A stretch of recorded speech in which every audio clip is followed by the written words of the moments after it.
Listen now and subscribe.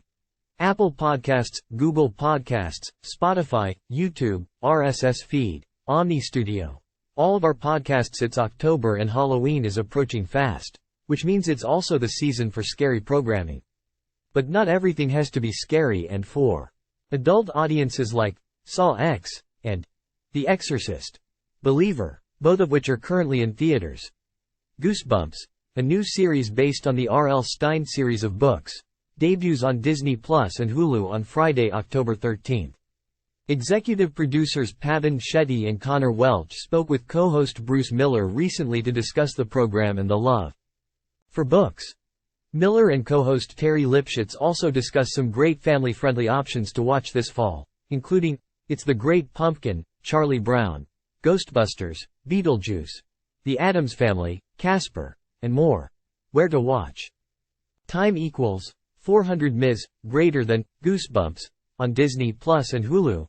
It's the Great Pumpkin, Charlie Brown on Apple TV Plus, Beetlejuice on Max, The Nightmare Before Christmas on Disney Plus, Gremlins on Amazon Prime Video, Ghostbusters on Amazon Prime Video, Ghostbusters Afterlife on Amazon Prime Video, The House with a Clock in Its Walls on Amazon Prime Video, Coco on Disney Plus, The Addams Family, 1991, on Amazon Prime Video, Casper on Netflix. People are also reading.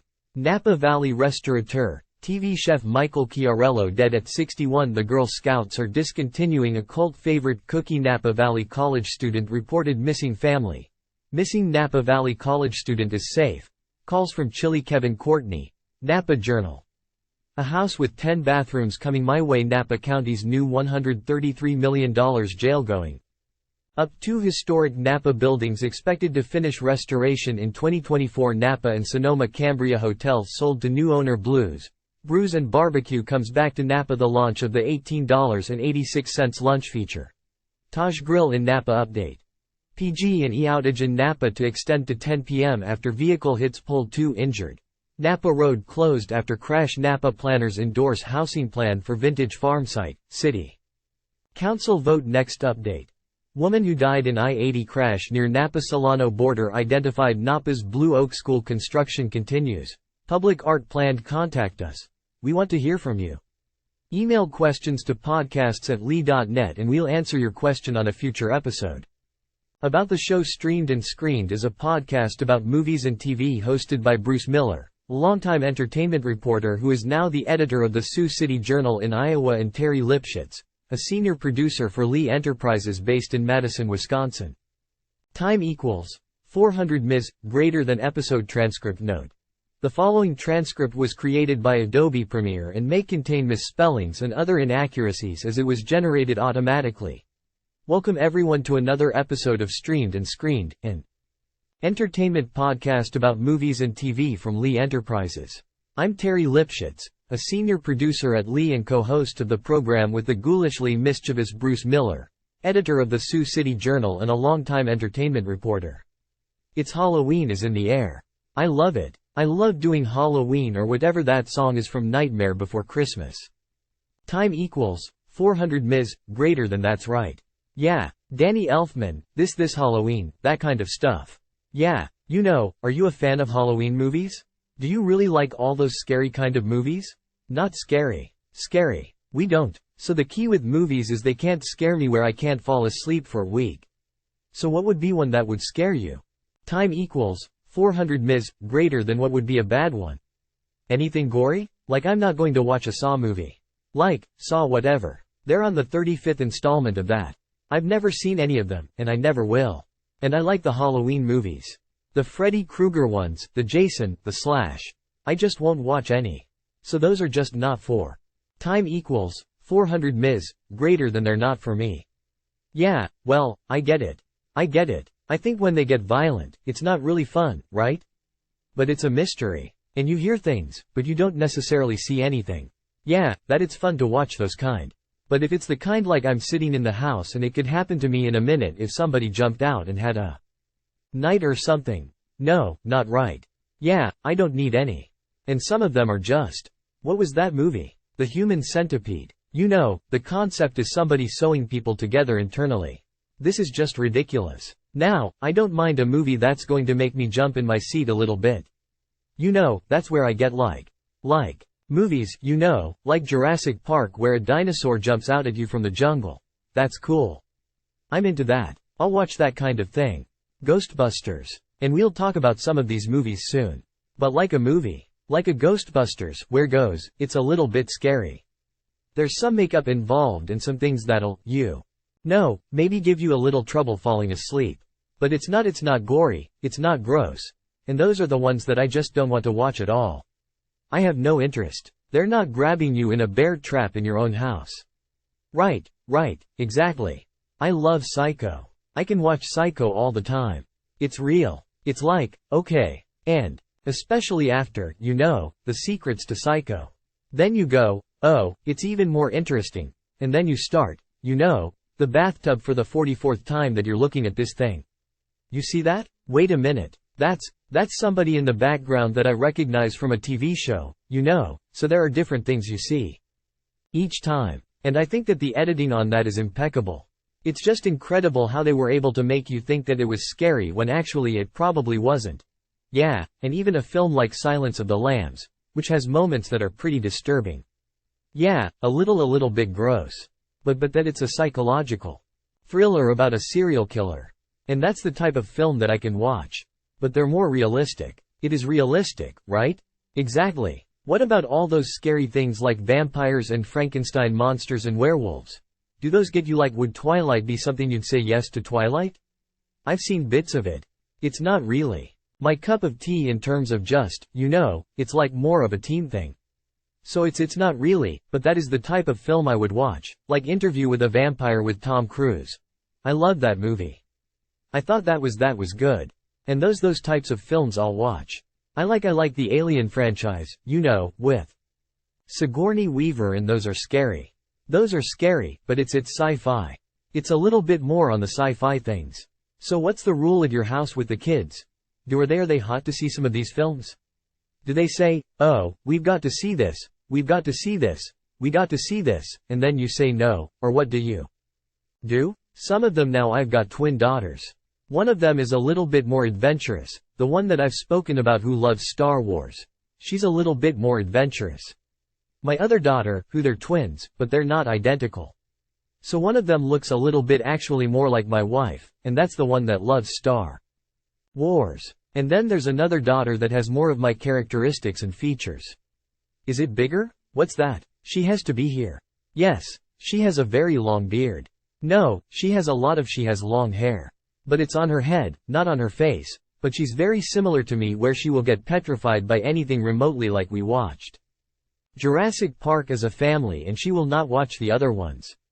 Like she tapped out after Jurassic Park 1 and she's 12. Though I would think that The Exorcist is off the table. Off the table? That's not happened. Yeah, and they have a sequel out now. You could see that. Yeah, I'm trying to think if I would see The Exorcist. I mean, I've seen bits and pieces of I watched a bit of Poltergeist. I mean, I kind of watched that one. I find if you go in the daytime, it's better when you come out. It's though, at 7 or 8 o'clock at night and you come out and it's dark. They're everywhere. All the monsters that you can think of are out there. They're waiting. Yeah, I'll go during the daytime. You'll be able to enjoy those. Doors was a horror film, sure. But that's different. That's the kind I would watch. I love Jaws. I think it's a great movie. I don't the sequels, not so much, but that's other reasons altogether. So if we limit it to the kind of crazed killers/eternal scary films, yeah, they're off the table. Yes, those I won't watch at all. Did you ever see the ones with Vincent Price and Peter Lorre and Boris Karloff back in the day in the 60s? They did a lot of American international pictures that were creepy, maybe scary, probably, and black and white. And we went to them they were like soup. We were slurping them up. But many of you watch them now because they'll show them on Turner Classic Movies or TCM. They're not that scary. No. And I think there is a bit of a difference also, because I think the movies of the last 25, 30 years or so as technology has improved in computer graphics and special effects and all that stuff, You can fall back into that level of filmmaking, I think, and increase the gore level. Whereas some of those earlier movies from the 50s, 60s, even into the 70s, those movies were a little bit more reliant on psychological thrillers, and is sometimes the unknown is scarier than the known, right? Time equals 400 ms greater than you know. What you don't see can be scarier, like what's happening just off to the side of the screen that I can't see. You know, that Halloween is one of the biggest holidays of the year. Right. And as a result, they're trying to be as family-friendly as they possibly can because there's money. There's money on the table that needs to be made. Time equals 400 ms greater than, and so they're kind of, if you will, softening the horror films, but they're still out there like your Ghostbusters. Ghostbusters is a good example of one that they've tried to reboot. Now, how many times? Well, there's another one due out March 8, as long as it's still on target with the strikes go, the sequel. We don't have a name for it yet, but it's Ghostbusters Afterlife sequel.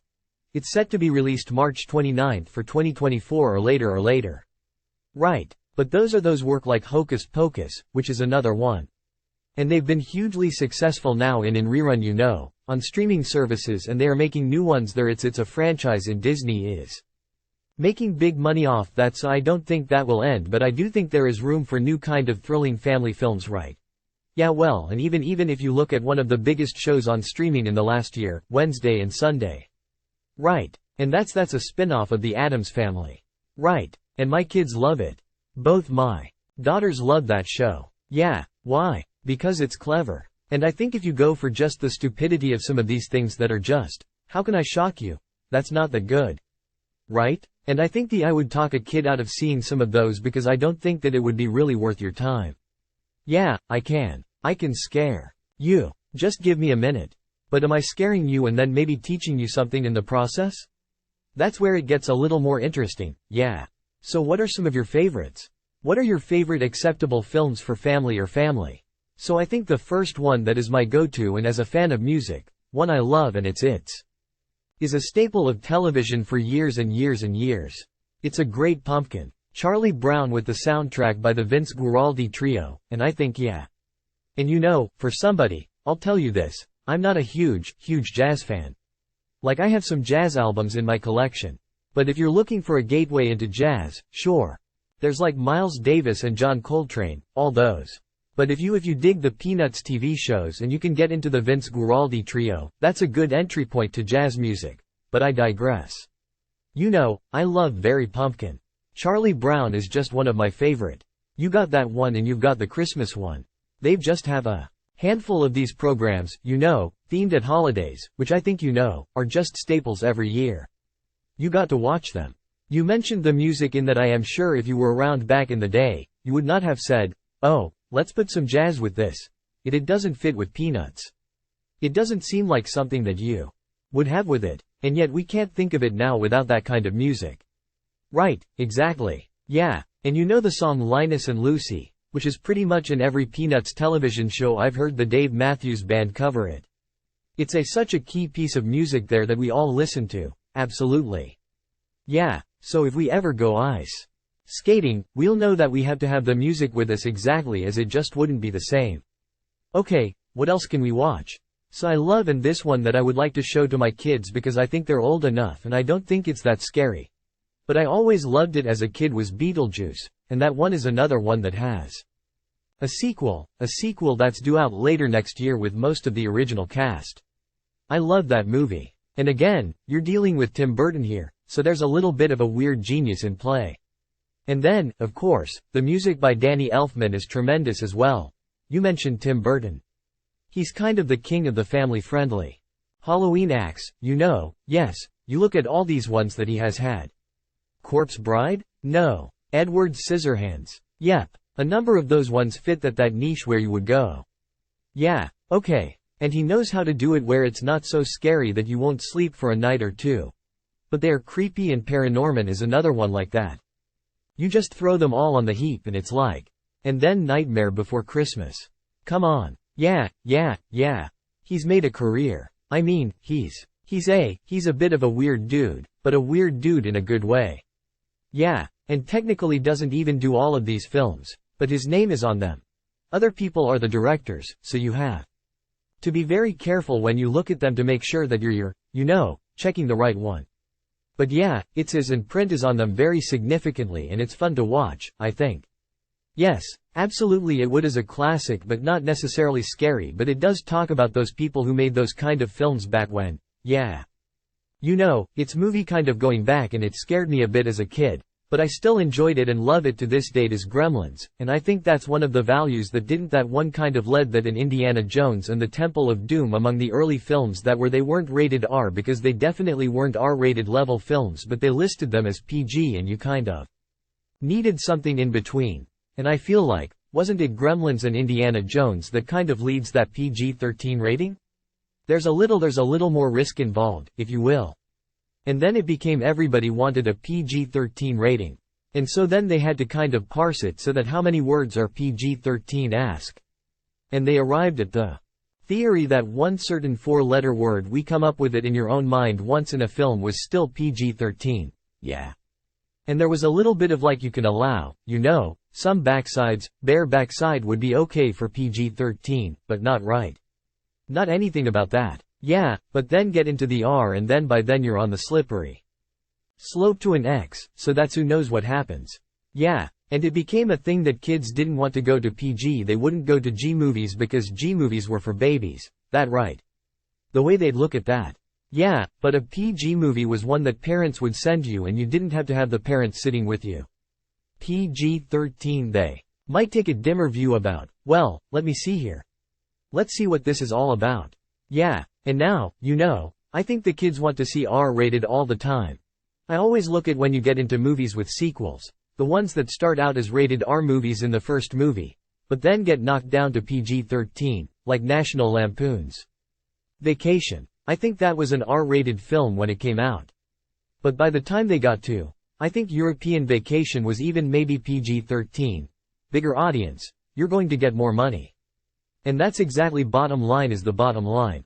Yeah, the Gremlins is no good. No higher. I like a good R-rated movie when it's just for language. Because it's like, what the heck, I hear this at work, so I don't have to worry about what we're getting on the screen. But sometimes they end up, overdoing it just because they want to shock you with that end of things. But for the most part, PG-13, you're going to get enough thrills there. You're going to get enough of something. And mom and dad aren't going to be mad. Yeah, I agree. Another one that I really loved as a kid, but it did scare me a bit as a kid, but I kind of outgrew that a little bit, was Ghostbusters. I love. I went to see Ghostbusters when it came out. I had a little trouble sleeping that night because you've got that early scene, really, Yeah, well, you go down into that basement at the New York Public Library and the ghost that was, sifting through the card catalog. But yeah, you had a kind of scared me to death. And I'm trying to think how old I was when at that time, I was under 10 years old. 8, 9 years old. So it was still a little bit scary to me. But to me, that is a classic film. That one Ghostbusters 2 is just okay. I didn't mind the reboot, the Melissa McCarthy reboot from a few years ago. I thought that was fine. But I really actually loved the Ghostbusters Afterlife that came out a couple of years ago. I thought it was a nice tribute. Some good callbacks to the original film, and I thought there was some nice tributes to it. I thought they did a nice job with, like, let's say, Harold Ramis bringing him back into the film even though he had passed away. I thought that was nice. It was a good tribute. So I am looking forward to the sequel that's due out next year. Or not, maybe not. We allegedly hey, I'm ready. I'm ready for it because I do like when they make you laugh. In fact, that's kind of the real surprise is that you can see a scary movie, but you still have a reason to laugh. And I think too many of them get very, very serious where you're like, oh, man, this could happen to me right here. In this theater. This is not good. Yeah, exactly. When I was a child, we had movies where you were interactive, if you will. They even had some movies where they would wire the seats and they'd have what was called the tingler. And then it would shock you during the course of the film and you get a jolt from all of that. But one of the things I remember most, because it was my scariest movie ever, was one where you got to vote before you got into the theater. Should the guy, thumbs up or thumbs down and you had to vote. And then at the end of the film, they would show the real door that you had voted for. Now, did anybody ever vote? I don't even know. If they made a second reel because everybody wants to see a certain ending. Man, you know, they can tell you, oh, you're voting and this is going to count. But this sounds like, you know, politics today. You got a chance to do thumbs up and then you'd put it into this. I remember this vividly in a light and the light would show what you had. Voted thumbs up or thumbs down. Did the movie Scare was called Mr. Sardonic Tests? Mr. Sardo, I've heard about that. I never saw it, though. And it was just this man with this frozen face where he had this. It was like, you look like the Phantom of the Opera if you want to have a point of reference. Mr. Sardonic would give you that scary ride, and that creeped me out as a kid so much that every night I had to go and check to make sure that the basement door was locked so that Mr. Iconoclast wouldn't come up and get me in the middle of the night. Oh, wow. Wow, that's crazy. My parents were letting me go to all his crap. Now I turned out this is great back that it was probably rated G, so yeah, I that it was and you know, I probably was with people that you don't even hear about. You don't even know their names anymore because they were done very cheaply and they were sent all around the country at different times. So you weren't necessarily going to all see the same movie on the same weekend. It was like a special thing. But the idea that it was interactive was, you know, as fun as a little thing. But we were always scared. We were scared, you know. Did you like Young Frankenstein? Mel Brooks, his movie. I try to think if I've ever even seen it. It's black and white. Listen now and subscribe. Apple Podcasts, Google Podcasts, Spotify, RSS feed, Omni. Studio right? The story of Frankenstein's grandson, I believe it is. Aura, and so he inherits the place in Germany. And he goes over there or Bavaria or wherever it is. It's, you know, some place over in Europe that's Transylvania, like. And the people are all like, you know, well, you're his grandson, right? And no, I pronounce it Frankenstein. And there are all the you know, Marty Feldman's in there with the as Igor or Igor, whichever is in it, and Madeline Kahn was in it. And Cloris Leachman, I mean, it was a clever film and a good way of kind of approaching all this. And it did have scary moments. But, you know, is it when you show your kids, I think without the point of reference? Yeah, having seen Frankenstein, I don't know that you'd get the humor now. I don't know if this would be appropriate for the kids. They still might be a little young for it, but it's along the lines of Frankenstein. But would you consider this to almost be a Halloween-ish type of movie? Time equals 400 ms greater than Weird Science, the John Hughes film. Yeah, that's clever. Yeah, it is sort of like a Frankenstein. It's just writing teenage boys with the hormones raging. They don't create a monster. They create a hot woman. Right? Right. Well, what about Teen Wolf? Oh, yeah, that's a great fox. Yeah, I mean, you know, it's in that genre. All those Universal Pictures that were classics and they're still mining them now. But then they give him a little twist. And here we've got something that maybe works for a younger audience. Yeah, Teen Wolf, too, right? That was the sequel. But it didn't have Michael J. Fox. Probably not. No. Is Teen Big Thing? It was like Teen Wolf. Like not the number 2, but it was like, oh, yeah, I think by the time he did, that was one of those ones that they kind of kicked off. And then he got all that success from Family Ties and then he was in the Back to the Future trilogy. So he was really, did he need to do one? No, probably not. No, I think he probably didn't get paid much. Either. No. But that was a classic of my youth. I remember that one vividly. And yet it was a cheap movie, exactly. You know, another one which I don't know if I would consider this. I saw it on some lists for Halloween films, and I don't necessarily know if it's Halloween, but it took place during Halloween and it's E.T. The Extra Terrestrial. That's a classic false movie. I don't think that counts. I don't know if it's I see it on the list and I get it. And, you know, they dressed up E.T. and it made it look like a costume and all that. But it's more I think the time of the year, Halloween time, than necessarily being a Halloween movie. If we're ditching Jaws as a legitimate movie for this time of year, we're ditching E.T. It can't be it. I'm fine with that. Alright, any more on the list? The girls did watch this one at a pretty young age, and I think it's a good kind of ghost movie. And it appeals both to, I think, parents and kids is Casper the 1995 film. And that one was kind of fun because it is Casper. Casper, of course, is the friendly ghost. but it had fun little callbacks because wasn't Dan Aykroyd as the Ghostbuster made an appearance in it, and you had Father Guido Sarducci from Saturday Night Live. Amen to Exorcise the House and all that. And I thought that was always a fun film to watch, and it's one that's appropriate to the kids. It's not going to scare them. You're alright with that, and they're not going to go, "Wait a minute, Dad. What did you do to us?" The one that's a spoof of horror films, Scary Movie. Would that be one you'd consider? I don't know. I think I hate the genre so much. I mean, I've seen Scary Movie. I've seen all no. It's almost like I just don't even I hate that aspect of the genre so much that the spoof of it just doesn't appeal to me. I know it's not scary, but I don't enjoy the references to begin with, so I'm not going to watch it. How about Arachnophobia? Oh, boy. That's been a long time since I saw that one. There was this kind of creepy spiders. Yes. Yeah. And then what about this is one maybe you did see with your kids, The House with the Clock in Its Walls. Have you seen that one? I don't think so. But it on the list. Put it out. I think it's pretty good and creepy. Okay. And it has people that you know. I'm not going to tell you all this because I think you want to go in blind. But it has actors that you recognize in their playing, kind of heightened versions of maybe what we know them for. Okay. But yeah, it's Ruby House now. The Haunted Mansions. I have never really liked anything that they've done with Haunted Mansion. The current one that's out in theaters are heading to DVD.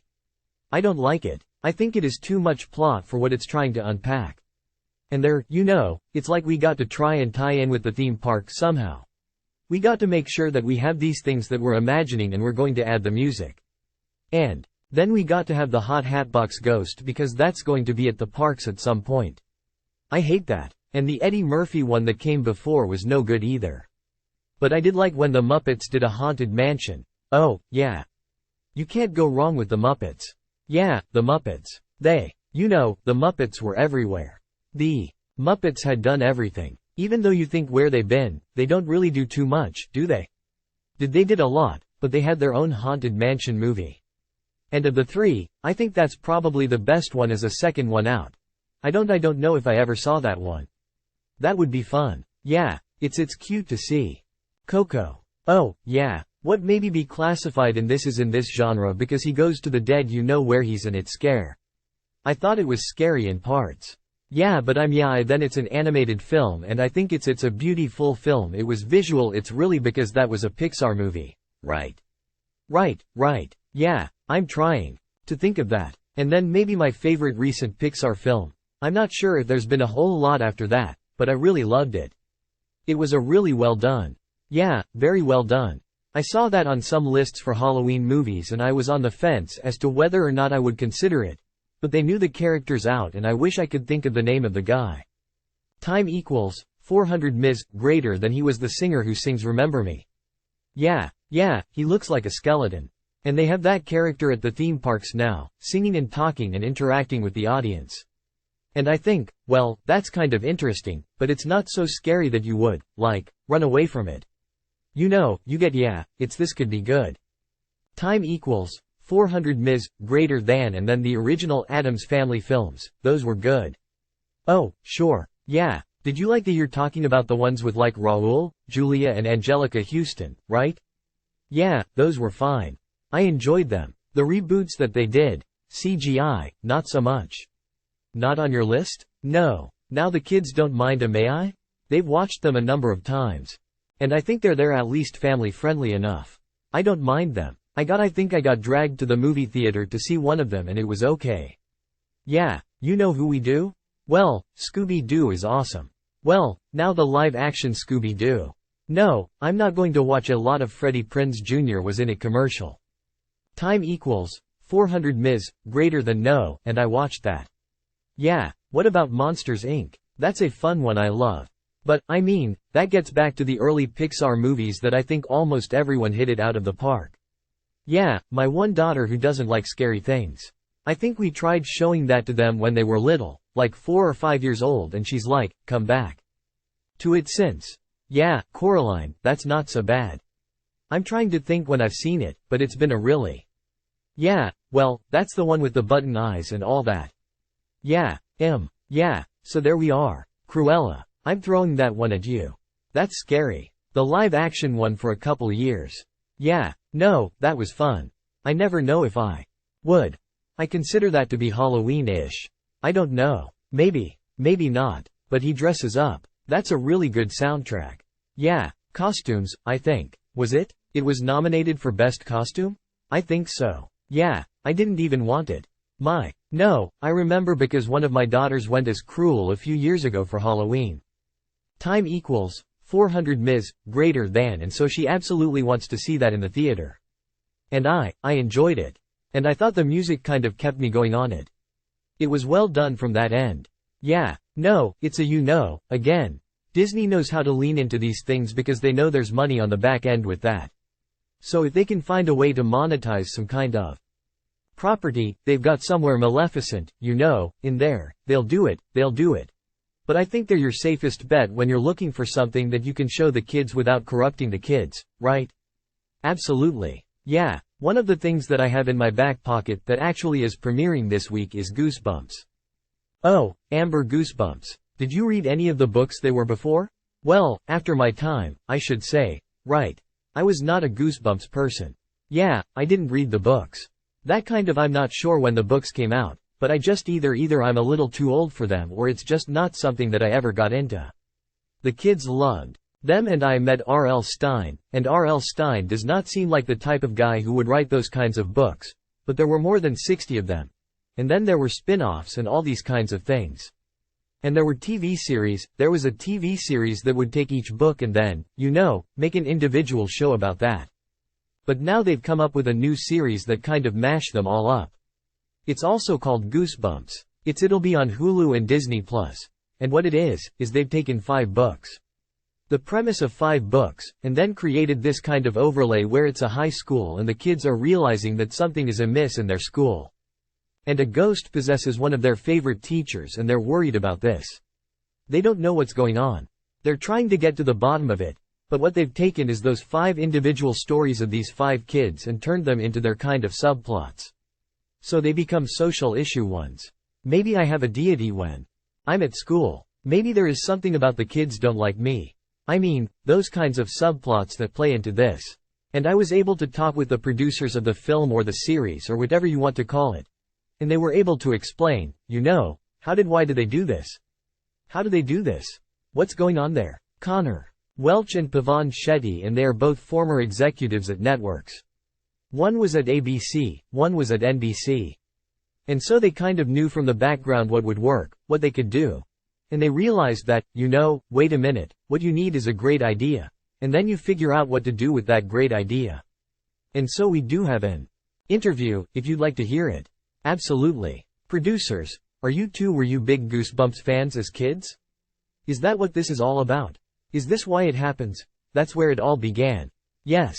Voracious Goosebumps reader. The first book series that made reading feel fun as opposed to a task or ad sure that my parents or teachers made me do so. Yeah, I said little seminal series. And now my oldest daughter is reading them as well, which is really fun. Same with you. Yeah. Garner and I are the same age, so we kind of grew up on these books and, we're looking back on them with a sense of nostalgia now. But like kids, like Conor's kids getting scared for the first time. So it's a lot of different perspectives on the same material. And so it was really important to us that we sort of put those things together and made a show that felt appealing to both kids and adults at the same time. It does seem a little more adult than past series. Was that intentional? You planned that? Yeah, absolutely. We wanted to just sort of, elevate it a bit. And also, the book series when I was reading them and now when my daughter reading them was always a little scarier and a little funnier than you expected.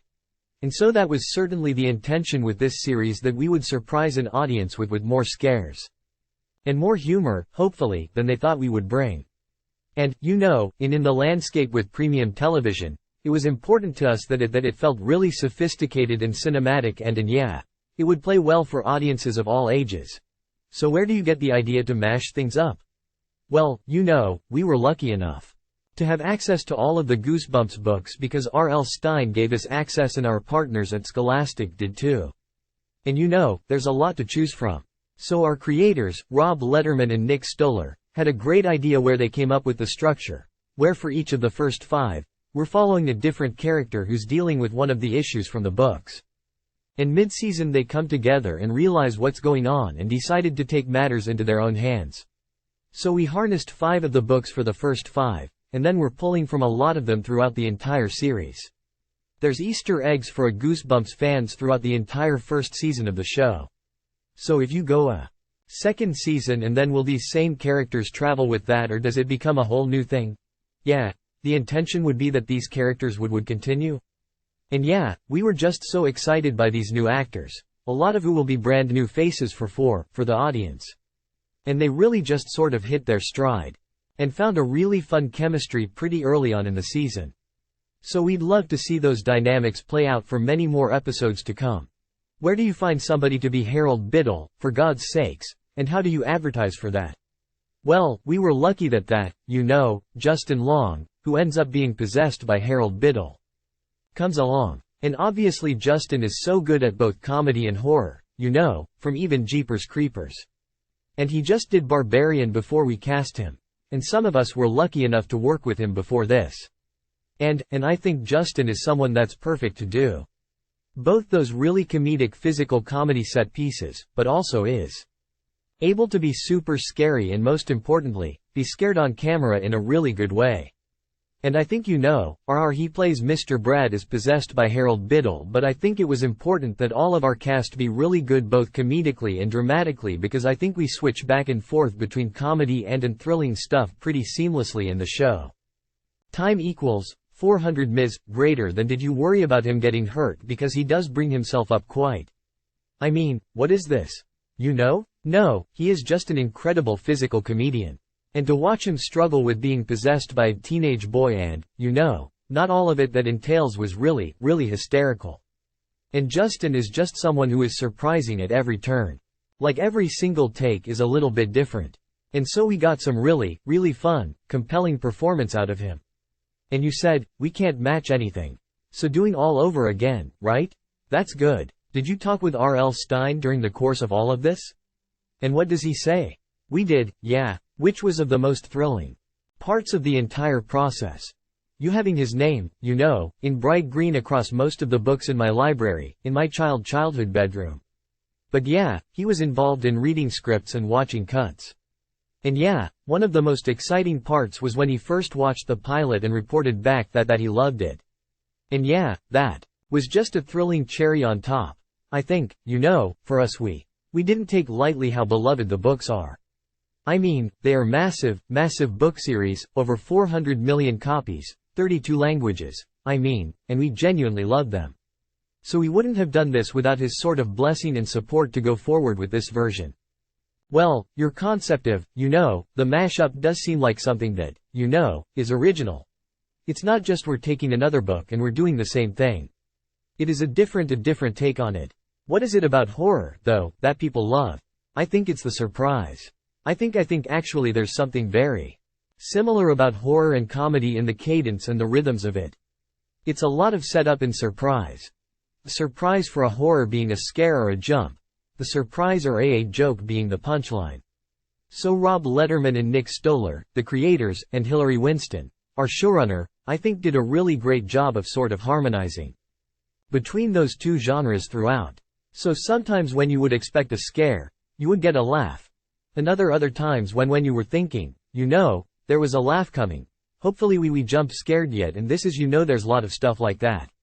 But we also talked a lot about how just being a high school kid today is super scary. Also, we're dealing with a lot of personal issues these kids are dealing with. So their teacher, he might be possessed by a ghost, but that's not even anywhere near as scary as being rejected by someone you like when you ask them out on a date. And so we're really sort of taking that. And those are universal issues. Right? So that's pretty scary growing up right now. Those old media is scary. That's the real threat that I never had to deal with. Thank you. Thank you. Thank you. Thank you. 2 were both executives at networks. What did that inform you about what people want? I'm just surprised that this is the direction you're going. You know what I mean? Where you could control what we put on the air, but now you're creating the content for that. Yeah, well, go ahead, go for it. Okay, I would say that being on the network side was helpful in perhaps selling and convincing to the powers that be how to get your original idea through.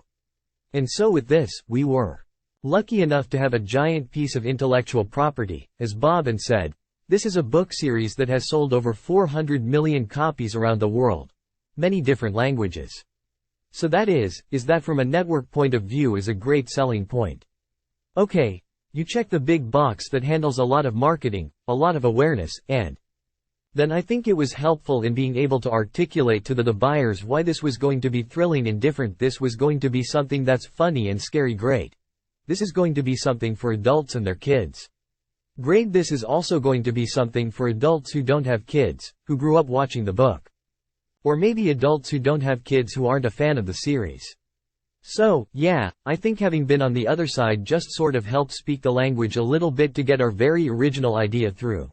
And I think, I was at NBC, Conor was at Fox, and then we both started producing and we've gone back and forth between comedy and drama. But I think when you're at a network and you're trying to program to a broad audience, you do try to check a lot of boxes.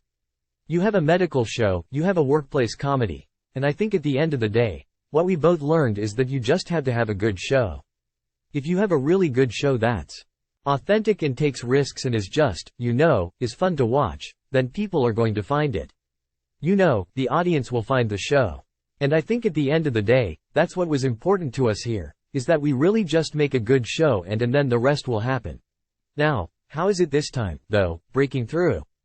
Because there are so many shows out there and you do have the built-in name recognition, but how do you make sure that you get seen? Yeah, well, I think it just has to feel real and relatable. So, as Pavun said, all of these issues, all of these hauntings start from a hopefully very relatable place of insecurity, of the burden of finances, of does the boy I like me back and vice versa. And then we get to elevate it with these big scary set pieces and monsters and hauntings. So I think as long as it starts with a relatable nugget, you can kind of explode it to be a big spectacle. And hopefully some combination of those things will break through the noise. And it's fortuitous that the show revolves around a Halloween party, and that's where the kids find all these items. And we're premiering on October the 13th, Friday the 13th, right before Halloween. So the timing kind of works out to where we're doing a really scary show that comes out in the scariest month of the year, obviously. So what scares you guys? Everything. I think it strikes tomorrow. Yeah, right. That leaves this possibility of never being able to make movies and television again. Yeah. You got everything done though. You have all 10 in. Yes.